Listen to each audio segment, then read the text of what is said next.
first week of 2025, I wanted to kind of recap my favorite gadgets and gadgets from 2024. These are more like gadgets, gadgets, skincare, fragrance, books, my favorites of 2024, not necessarily clothes and fashion.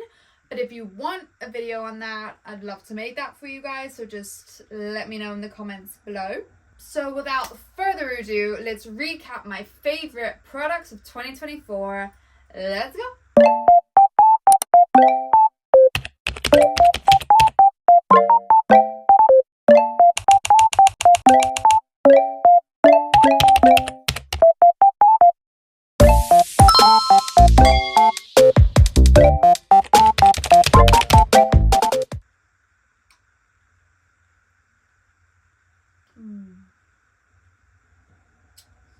Nothing hits better than that first sip of coffee in the morning.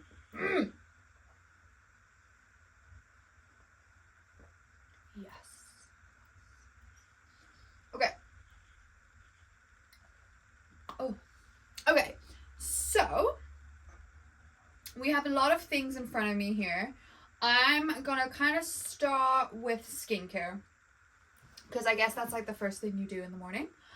So, The Ordinary. I have 3 products from The Ordinary. The Ordinary has been in my skincare routine since I was 15, 14. Like, I will never not recommend The Ordinary. I think their price points are amazing. I think you can target specific things. The only thing I don't like about The Ordinary is because you can target so many different things with so many different products, it's kind of like, which one do I actually get?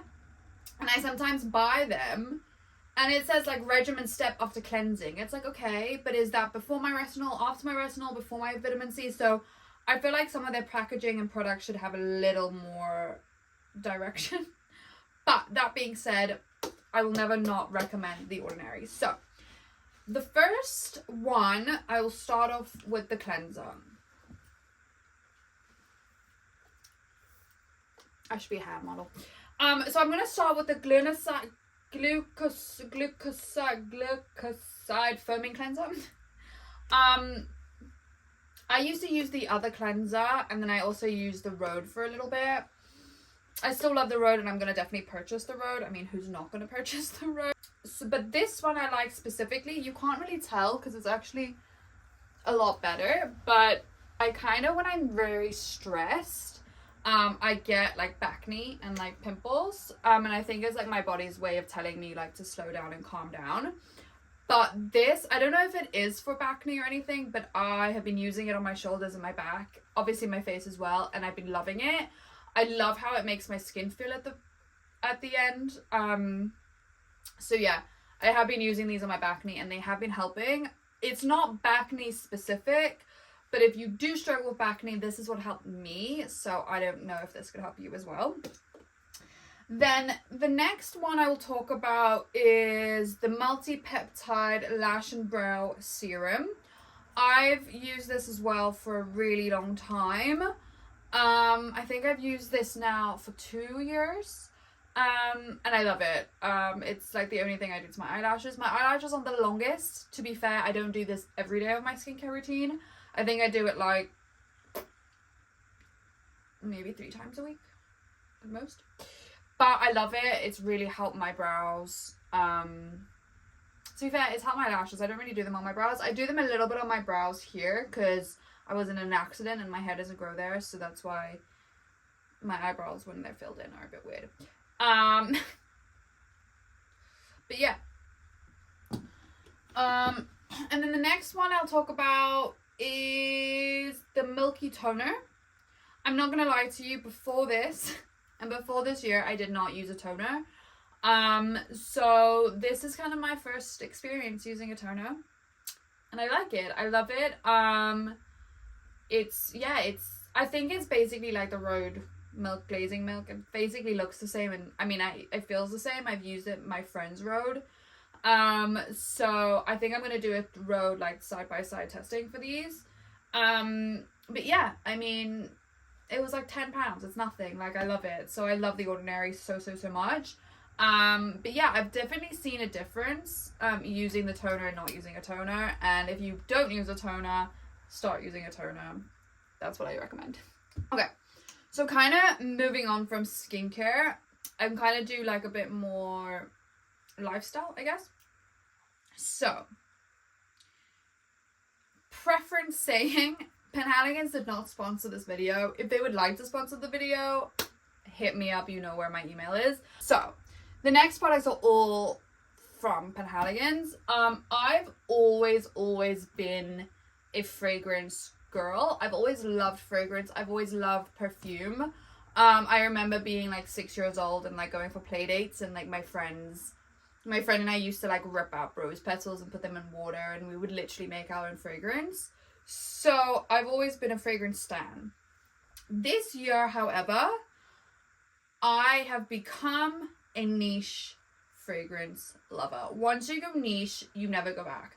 So I kind of was exposed to Penhaligon's. I mean, they're the Animal Heads, if anyone doesn't know. And I don't know, I mean, I liked it, but I didn't love it. And I was like, I don't really see the hype. I kept going back to the store, and I fell in love more and more with more and more fragrances. So I think I have over like 15 fragrances from Penhaligon's alone. Also, I do want to say, I do work retail at Penhaligon's now, so that has also helped me get a lot of these products. So the first one I'm going to start off is fragrance. Now, this one is Juniper Sling, okay? It's empty, like very, very empty. So, I've already ordered a new one. That's how much I love it. I think I bought this bottle like last summer or like March, and it's gone. Like, that's how much I love it. So Juniper Sling. My favorite thing about niche is obviously that they don't specify gender, and I appreciate that. So I did my master's in fashion and luxury marketing. I did my dissertation on fragrance, specifically like the portrayal of masculinity in fragrance advertising. That being said, without getting on too much of a tangent, a fragrance is 80% water. So like, how are we giving something that's 80% water a gender? That baffles me. I think we've assigned gender to a fragrance, and I think it's just crazy. So, but the one thing I love, so that's what I love about niche, is that it's kind of just like, you like what you like. I mean, no one is going to tell you you smell amazing, but you smell like a man, or you smell amazing and you smell like a woman. They're going to tell you smell amazing. They're not going to be like, are you wearing a men's fragrance? They're just going to smell you and you're going to smell great, and that's the end of the story. So, ramble over. The main thing I love about Penhaligon's itself is their dedication to storytelling. Everything has a story, everything has an inspiration, and I just think it's so fun and quirky, and like, I love it. I mean, so this one, for example, Juniper Sling, it is, oh my god, oh, I can just bathe in it. Okay, so it's so, oh my god, I'm distracted right now. Like, I just, so anyway, Juniper Sling, was inspired by London Dry Gin. So it does smell quite gin and tonic-y in the beginning. And I think a lot of people get turned off by that. And it's only because of the juniper berries. Once the juniper berries, which is a top note. So usually about 10-15 minutes, even 20 minutes after the top notes, after you've sprayed, the top notes kind of disappear.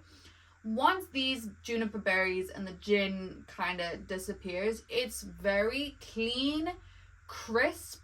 It's like, I imagine like a golf course, like clean grass, but it's not grassy at all.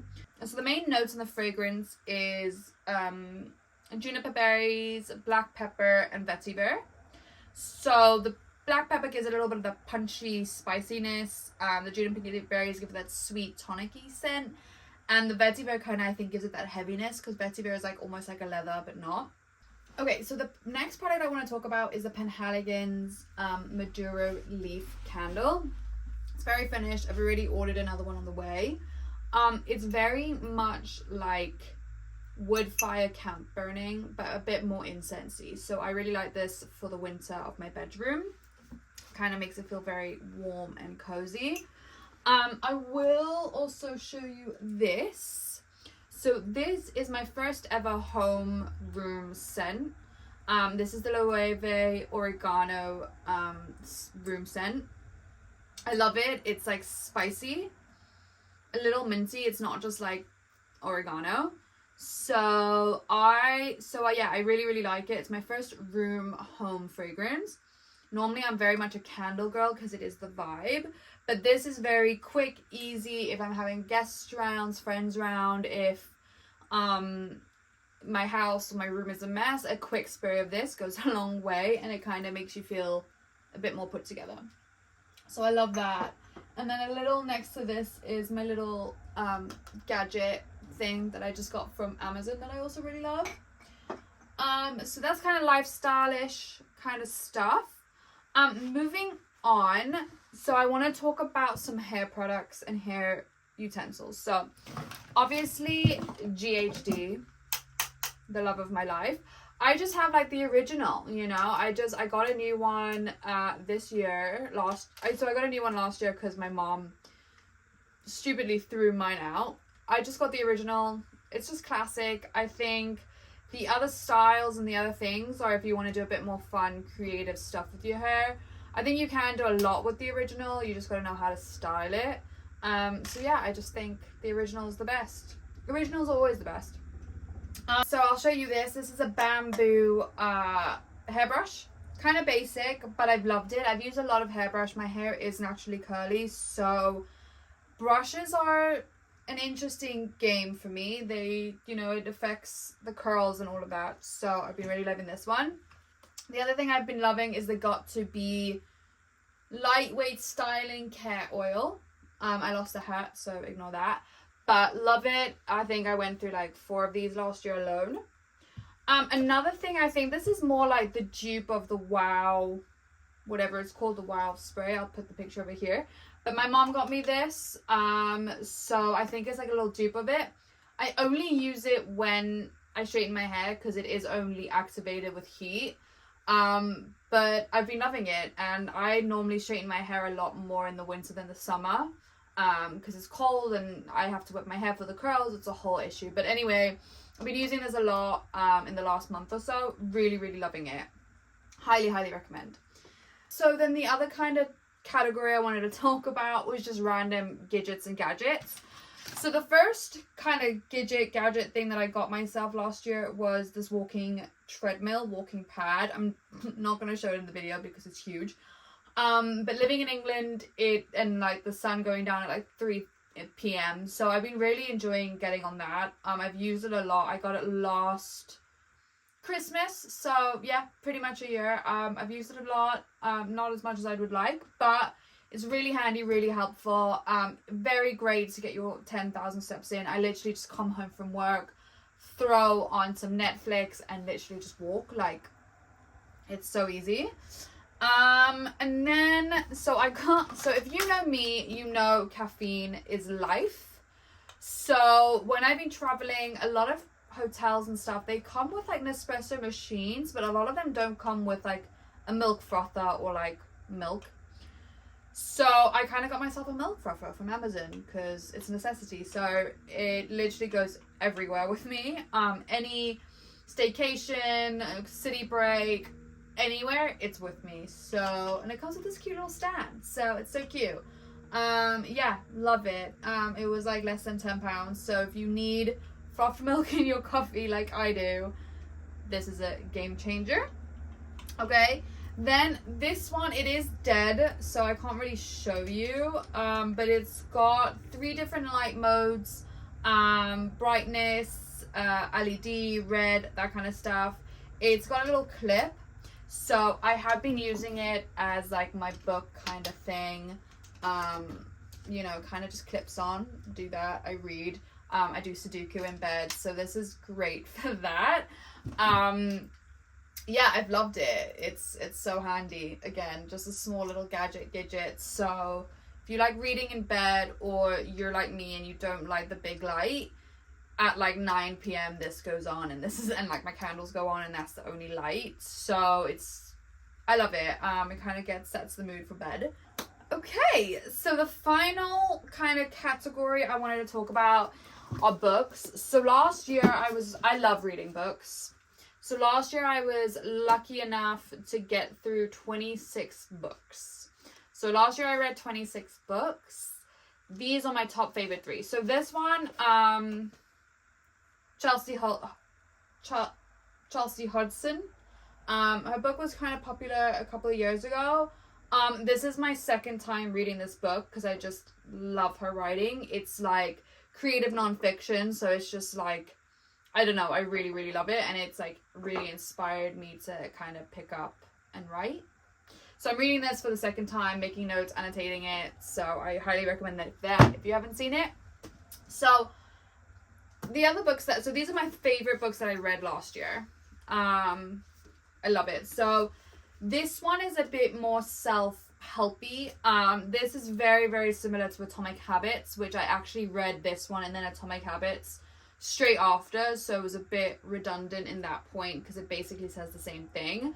Atomic Habits, I think, was a bit more fluffy and light. This is a bit more like, get your shit together. Like, he doesn't skim. So, but basically the same kind of just concept of Atomic Habits. So yeah, very, very good book, very easy. But yeah, he is very much just like, he tells it to you straight, you know. He tells you like, you got to get your shit together if you want X, Y, and Z. So I recommend that one as well. So I fluctuate between like non-fiction and fiction and self-help and like novels. I don't read a lot of smut. I have picked up one smut book last year and I didn't get through it. So actually, I think I did 2. I did Archer's Voice, which is a bit smutty. I don't like them like very smutty. So like, yeah. So this one, for example, pure smut. Tessa Bailey. Apparently she's amazing. I got up to page... I got to page 113. Okay. They haven't hooked up yet. Okay. So I need to get to the smut part to enjoy the smut part. I don't know if I'm even going to get there. And I also think like it's just so obviously smut, this book. The other ones are a bit more subtle, but like it's family affair. You have her over your shoulder and you're carrying a hockey puck. Like, I don't know. Anyway, so I haven't finished it. I don't think I will finish it, to be honest. Maybe one day. Maybe in the summer. I feel like smut is a summer thing. Anyway. But one that I really loved is The Single Girl Subdue List by Lindsay Helk. I've read a couple of her books. I really love them. This one is just like, I've never laughed out loud. Like, it was just so, I love books that are very much like mid-20s girl trying to live life in London, because like I can relate. So I don't know, I really, really love this one. It was really funny. And then I think there's like a sequel to this that my friend got me. I think it's this one or another Lindsay Helk. I think last year I read like 3 or 4 of her books. Duvet Day was also really good. A bit boring, but also the title was Duvet Day, so it's kind of like the whole book happens over like a 1-day period. So it was a bit boring, but I love her. I love the way she writes. It's literally hilarious. Just quirky, funny, and I literally laugh out loud. So this is a really good one if you're looking for a cute little novel as well. Then this one I read when I was in Croatia traveling by myself. This one I picked up at like my train station, like book library swap thing. So Go Ask Alice. It's anonymous. It's basically diary kind of style. So it's written by a girl, and it's very much like September 17th, September 19th. So it's proper like Dear Diary entry, but it's a true story of Alice. Alice is 15, white, middle-aged. She diets, she dates, she gets decent grades. She thinks someday I can't read without my glasses. She thinks someday she'd like to get married and raise a family. On July 9th, Alice is turned onto acid. She digs it. Acid makes her world a better place, and it opens up a world of sex, etc, etc, etc. So this was really, really interesting. It was kind of a tough-ish read, to be honest. So yeah, as you heard from the blurb, it's literally about a girl who gets addicted to acid when she's like 15 years old. Really good, all true. It's written by anonymous, so no one actually knows who this Alice character actually is. But yeah, I absolutely love it. It was intense, so and it was a lot about drugs, so if it's like drug use and drug misuse is a bit triggering to you, don't read it. But it's very intense and very good, but it's also like only 150 pages, so it's really easy, it's really nothing. But yes, yeah, so that are some of my favorite top 2024 gadgets, favorite purchases, things that I'm definitely buying again this year if they run out. So thank you very much. That was my top favorite gadgets products of 2024. Let me know if you have used any of these. Let me know if you recommend anything else similar to these kind of products, or any other books that you might kind of recommend for me. But I hope you enjoyed it. Please like, subscribe, and I will see you in my next video.